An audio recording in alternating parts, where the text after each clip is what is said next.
Everyone, good morning. Last video के अंदर हमने यहाँ पे क्रॉप यील्ड्स जो है उसको इम्प्रूव करने के लिए, उसको इंक्रीज करने के लिए एग्रीकल्चर जो डिपार्टमेंट था हमारी, उसके अंदर जो हमें एक्टिविटीज़ करनी थी उसको हमने 3 पार्ट्स के अंदर क्लासिफाई किया था। उसको crop variety improvement, crop production improvement and crop protection management. तो फ्रेंड्स, लास्ट वीडियो के अंदर हमने फर्स्ट पॉइंट जो था हमारा क्रॉप वेराइटी इम्प्रूवमेंट, वो हमने क्लियर कर लिया था। होप सबको समझ में आ गया होगा। इस वीडियो के अंदर मैं आपको क्लियर करने जा रही हूँ क्रॉप प्रोडक्शन इम्प्रूवमेंट। क्रॉप की जो वैरायटी है वो अच्छी हो गई है, उसके जो सेट्स है गुड क्वालिटी का आपको मिल गई है, जो डिजायर्ड कैरेक्टरिस्टिक आपको चाहिए थी वो आ गई है। अब उस प्रोडक्शन को हमें बढ़ाना कैसे है, इम्प्रूव कैसे करना है, उसकी क्वांटिटी कैसे इंक्रीज करनी है, इस वीडियो के अंदर हम देखेंगे। तो क्रॉप प्रोडक्शन इम्प्रूवमेंट के लिए फर्स्ट पॉइंट हमें क्या ध्यान रखना होगा, न्यूट्रिएंट्स मैनेजमेंट। फ्रेंड्स, जैसे हमारे ग्रोथ के लिए हम इंक्रीज होते हैं, हमारा ग्रोथ होता है, तो उसके लिए हम क्या करते हैं, फूड खाते हैं भाई। तो फूड के अंदर से हमें कार्बोहाइड्रेट्स मिलेंगे, फैट्स मिलेंगे, प्रोटीन्स मिलेंगे। ओके, तो वैसे ही जो प्लांट्स है, प्लांट्स को भी ग्रो होना जरूरी है, प्लांट्स भी इंक्रीज होते, तो उनके लिए भी न्यूट्रिशंस की जरूरत होगी।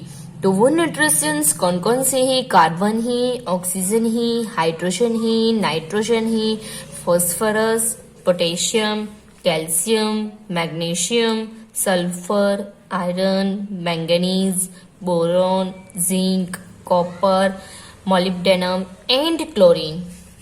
उनमें से फ्रेंड्स जो कार्बन एंड ऑक्सीजन है, ये प्लांट्स को थ्रू एयर, ये कितने पहले काउंट कर लो तो आप 1 2 3 4 5 6 7 8 9 10 11 12 13 14 15 एंड 16, टोटल 16 न्यूट्रिएंट्स प्लांट्स को चाहिए, जो मैंने यहाँ पे लिखे हुए। उनमें से जो कार्बन एंड ऑक्सीजन है वो प्लांट्स को थ्रू एयर मिलेंगे, और जो ऑक्सीजन एंड हाइड्रोजन है फ्रेंड्स H2O, जो वाटर के थ्रू मिलेंगे। बाकी सारे जो बाकी रहे 6 nutritions NPK, nitrogen, phosphorus, potassium, calcium, magnesium and sulphur, ये जो 6 न्यूट्रिशंस है उसको हम कहेंगे macronutrients. What is macronutrients friends? Macronutrients किसे कहेंगे भाई? Some are required in large quantities. ये जो न्यूट्रिशंस है वो लार्ज क्वांटिटी के लिए चाहिए प्लांट्स को, इसलिए उसको हम कहेंगे मैक्रो न्यूट्रिशंस। बाकी की जो बाकी रहे आयरन है, मैंगनीज है, बोरॉन है, जिंक है, कॉपर है, मोलिब्डेनम है एंड क्लोरीन है, ये बाकी के जो न्यूट्रिशंस है वो प्लांट्स को लेस कंसंट्रेशन में चाहिए फ्रेंड्स, स्मॉल क्वांटिटी में भी चाहिए। ये other nutritions are used by plants in small quantities are known as micronutrients. Clear? Total 16 nutritions चाहिए, उनमें से कार्बन एंड ऑक्सीजन एयर में से मिलेंगे, H2O हाइड्रोजन एंड ऑक्सीजन है जो वाटर के थ्रू मिलेंगे। बाकी के जो 6 है वो मैक्रो न्यूट्रिशंस हो गए, और ये सारे माइक्रो न्यूट्रिशंस हो गए। Macro nutritions and micro nutritions, ये दोनों के बिटवीन का डिफरेंस भी आ सकता है, तो दोनों में डिफाइन लिख देनी है। इसमें लार्ज क्वांटिटी में चाहिए भाई, और इसमें स्मॉल क्वांटिटी में न्यूट्रिशंस चाहिए, तो वो फर्स्ट पॉइंट हो जाएगा, और साथ में दोनों के एग्जाम्पल लिख दो तो ये दूसरा पॉइंट हो जाएगा। फ्रेंड्स, ये जो न्यूट्रिशंस है वो हमें कौन प्रोवाइड करेगा? तो ऑब्वियसली मैन्योर एंड जो फर्टिलाइजर्स है ये हमें न्यूट्रिशंस देंगे। उनमें से एज अ डिफरेंस हम मैन्योर एंड फर्टिलाइजर्स पढ़ेंगे। मैन्योर क्या है एंड फर्टिलाइजर्स क्या है? तो मैन्योर फार्म के अंदर प्रिपेयर होता है, और फर्टिलाइजर्स जो है वो फैक्ट्री के अंदर प्रिपेयर होता है। मैन्योर ऑर्गेनिक होता है, यहाँ पे लीव्स, काउ डंग या एनिमल एक्सक्रेटा, जो गोबर वगैरह आप कहते हो, बस उन्हीं का यूज होगा। और फर्टिलाइजर्स इनऑर्गेनिक होंगे, यहाँ पे केमिकल वगैरह यूज होंगे। मैन्योर जो है उसमें ह्यूमस होगा, यहाँ पे डू नॉट प्रोवाइड ह्यूमस, यहाँ पे ह्यूमस प्रोवाइड नहीं होगा। इसलिए यहाँ पे ह्यूमस प्रोवाइड है, उसकी वजह से जो सॉइल है वो रिस्टोर, उसका टेक्सचर अच्छा हो सकता है, रिस्टोर हम कर सकते हैं। और जो फर्टिलाइजर्स है वो सॉइल का टेक्सचर रिस्टोर नहीं करते, do not restore soil textures. उसके बाद फ्रेंड्स, जो मैन्योर होते हैं उसमें न्यूट्रिशंस कम होते, लेस होते कंपेयर टू फर्टिलाइजर्स। फर्टिलाइजर्स के अंदर mostly nitrogen, phosphorus and potassium, NPK nutritions होते हैं। और यहाँ पे जो उसके न्यूट्रिशंस होंगे वो हाई होंगे, मतलब ज्यादा होंगे। तो मैन्योर जो है फ्रेंड्स ये ऑर्गेनिक है, इसकी वजह से यहाँ पे पॉल्यूशन नहीं होगा, do not cause water pollution. और जो फर्टिलाइजर्स है उसके अंदर वाटरिंग इरिगेशन भी ज्यादा लगता है। अगर हम फर्टिलाइजर्स डालते हैं तो ज्यादा पानी डालना पड़ता है हमें प्लांट्स को। तो अगर वो वाटर के साथ ये केमिकल चला जाए साथ में, या सॉइल के अंदर से वो वाटर में चला जाएगा, तो वहां पे वाटर पॉल्यूशन होगा। उसके बाद जो मैन्योर है फ्रेंड्स, हमें लॉन्ग टर्म बेनिफिट, मतलब हमने मैन्योर डाला है सॉइल के अंदर, उसके बाद लॉन्ग टर्म बेनिफिट हमें सॉइल के अंदर दिखेगी। और जो फर्टिलाइजर्स है वो हमें शॉर्ट टर्म बेनिफिट देगा। क्लियर? और एग्जाम में भी हर बार पूछा जाता है मैन्योर एंड फर्टिलाइजर्स का difference, what is manure, what is fertilisers, give the difference between them, इसे भी हम कह सकते हैं। अगर हम एक्सेस यूज करते हैं मैन्योर का तो हमें कुछ भी हार्मफुल इफेक्ट देखने को नहीं मिलेगी। लेकिन अगर हम ज्यादा से ज्यादा फर्टिलाइजर्स यूज करेंगे, तो वहां पे आपको उसका डिसएडवांटेज भी देखने को मिलेंगे। उसके बाद फ्रेंड्स, मैन्योर जो है उसको based on the kind of biological material, manure को हम 2 टाइप्स के अंदर डिवाइड करेंगे, 2 पार्ट्स के अंदर डिवाइड करेंगे। फर्स्ट पार्ट है हमारा कंपोस्ट एंड वर्मी कंपोस्ट।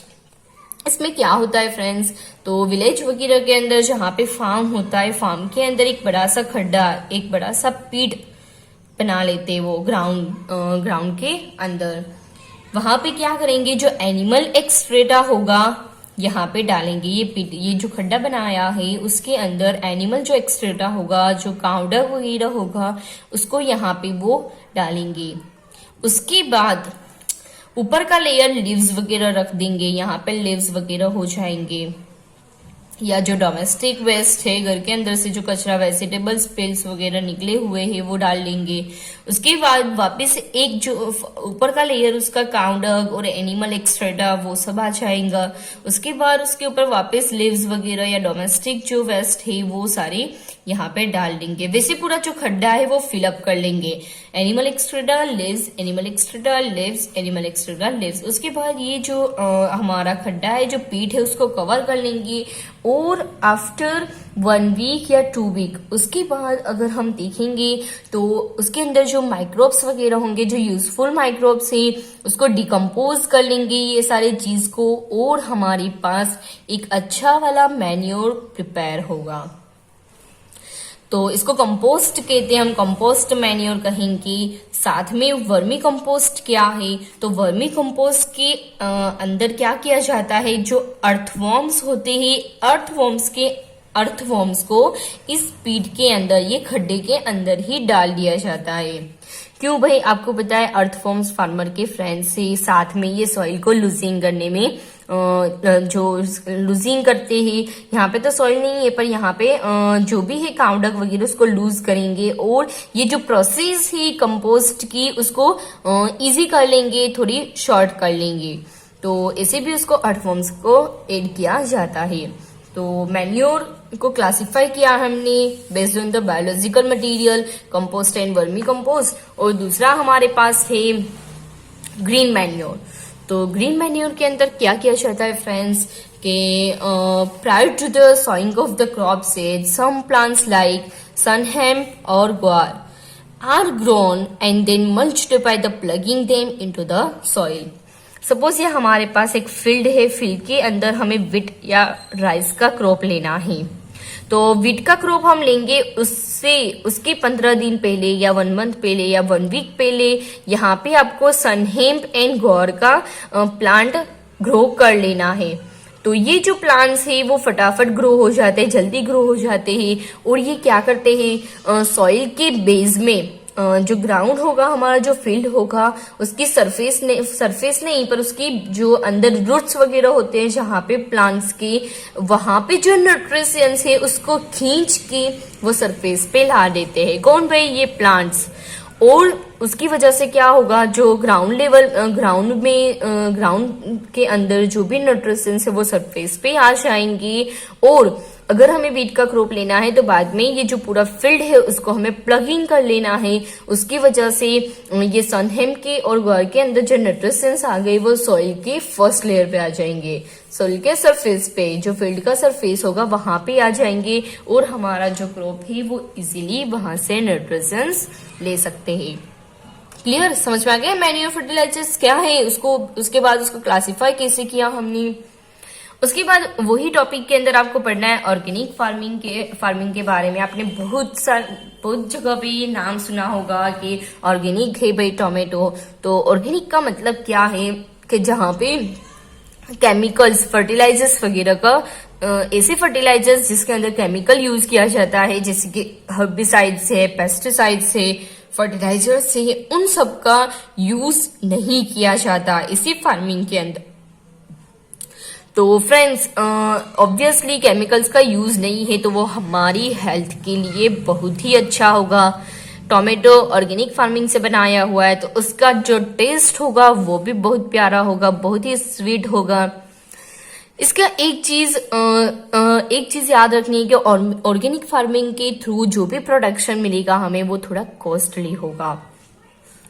उसके बाद फ्रेंड्स, आपको सेकंड नंबर में पढ़ना है क्रॉप प्रोडक्शन में। आपने न्यूट्रिशंस मैनेजमेंट के बारे में पढ़ लिया कि भाई प्लांट्स को खाना कैसे देना है।